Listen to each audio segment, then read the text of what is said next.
Salems Lot UK presents A Return to the Lot. Many weeks have passed since that unforgettable night in Salem's Lot. Ben Mears and Mark Petrie have been traveling from town to town every couple of days using the vial of holy water as a guide. Almost like a compass. Every time the vial glowed a luminous blue, they have had to move town so that they can remain hidden from any remaining vampires that lurk in the night. Ben is sleeping, stirring from a restless dream. He sees Susan as he sleeps. Ben, you must return, go back to Jerusalem's Lot. You must before it's too late. Ben shoots up from his surreal dream. Mark, wake up. We have to go. Mark groggily rubbed his eyes, blinking against the early morning gloom filtering through the blinds of the cheap motel room. Go? Go where? He mumbled, still half asleep. Back. Ben said, already out of bed and pulling on his worn jacket. Salem's Lot. Susan came to me in a dream. No.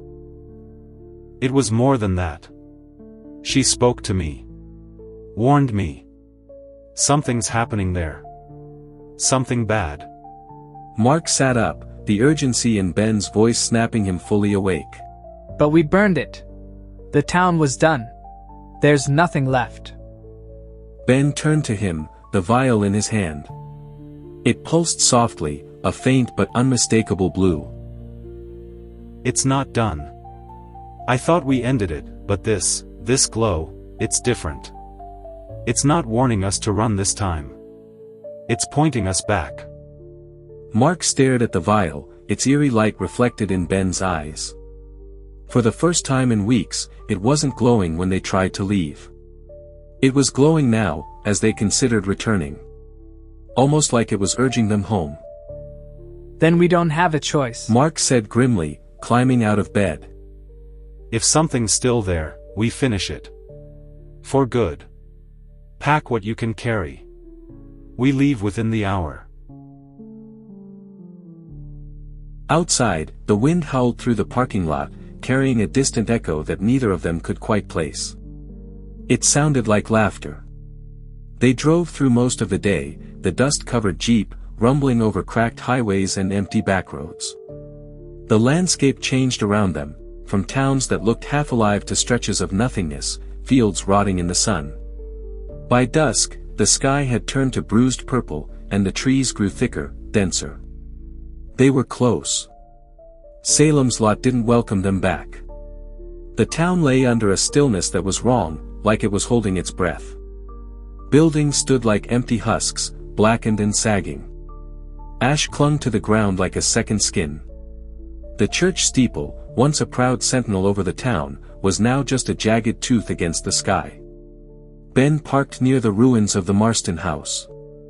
Nothing but rubble remained, yet, it felt unsettled, as though something were burrowing beneath. This place should not exist. Mark said trembling. Not after the fire. Ben stepped out, vial in hand. The blue glow was brighter now, humming gently in his grip. It's here. Something survived. They moved cautiously down what was once a welcoming, pleasant town. Passing burned-out shops and boarded windows. The wind was still. No birds. No crickets. Just silence, until they reached the old town square. A familiar figure stood in the distance.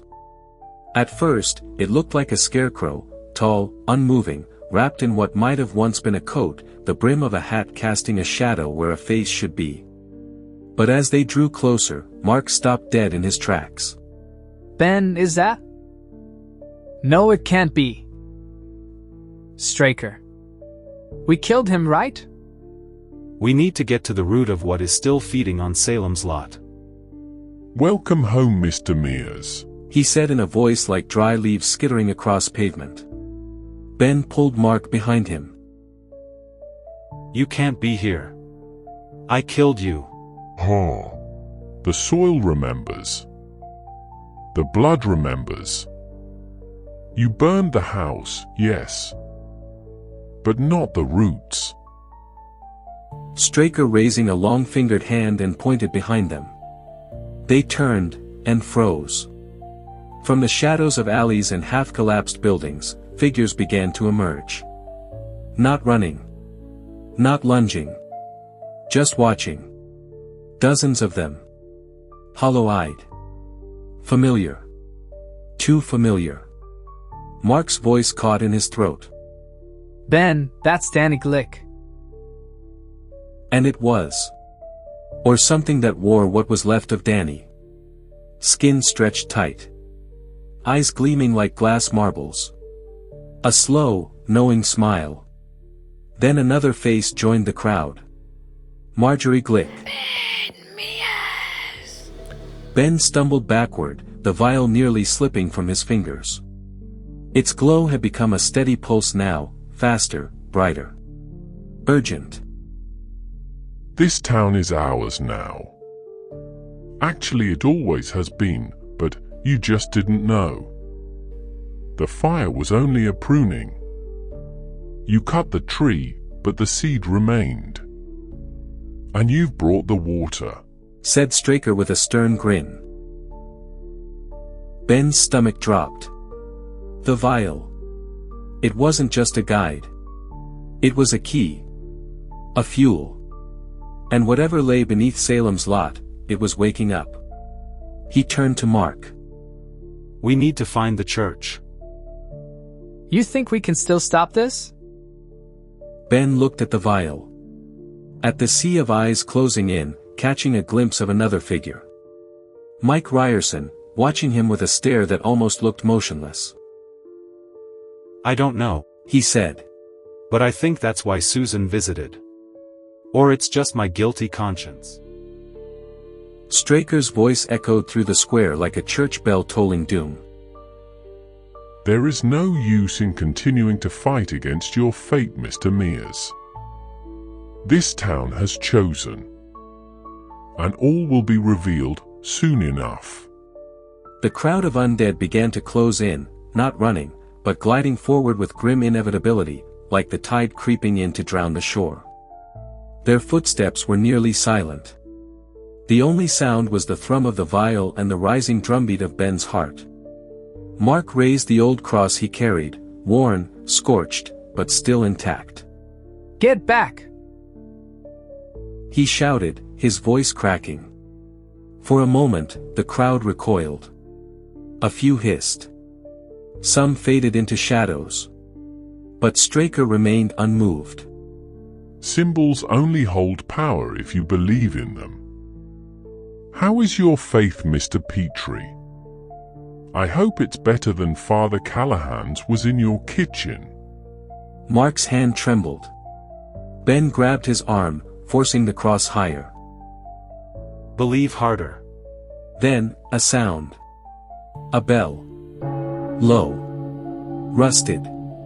Far away, yet impossibly close. Ben turned, eyes widening. The church. The bell tolled again. Straker's grin faltered. He stepped back, slightly, and the crowd shifted like a wind had passed through it. Ben didn't wait. He ran, the vial guiding him with a flickering blue trail through the desolate streets. Mark followed, clutching the cross like a lifeline. Behind them, the undead watched, and began to move, slowly at first, then faster, more desperate. The bell rang again, louder now, and as Ben rounded the corner near the old library, he saw it. The church. Its frame was shrouded in ash and shadow, but within it, something glowed faintly, gold, pulsing, like a heartbeat. Ben approached. The vial flared. The glow inside the spectral church pulsed in response. Mark whispered, Will we be safe? Ben stepped into the doorway, and felt the air shift. Time bent. The temperature dropped. But the moment he crossed the threshold, the figures stopped advancing. Even Straker, now visible across the street, remained at bay. It's not just a church, Ben said, his voice soft with dawning realization. It's a memory of one. A relic. Still holy, even in this time of dire need. He held the vial aloft. Light exploded outward, not blue now, but white gold, radiant and pure. The undead shrieked, dispersing one by one. Straker raised an arm, howling, blocking his face from the glow. Ben felt it. The power wasn't in the vial alone. It was in him. In them. This wasn't a weapon, it was a reckoning. Ben, we killed the master. But now we must destroy them all. Ben lowered the vial. Sweat on his brow. We need more than just holy water, crosses and stakes. We also need faith.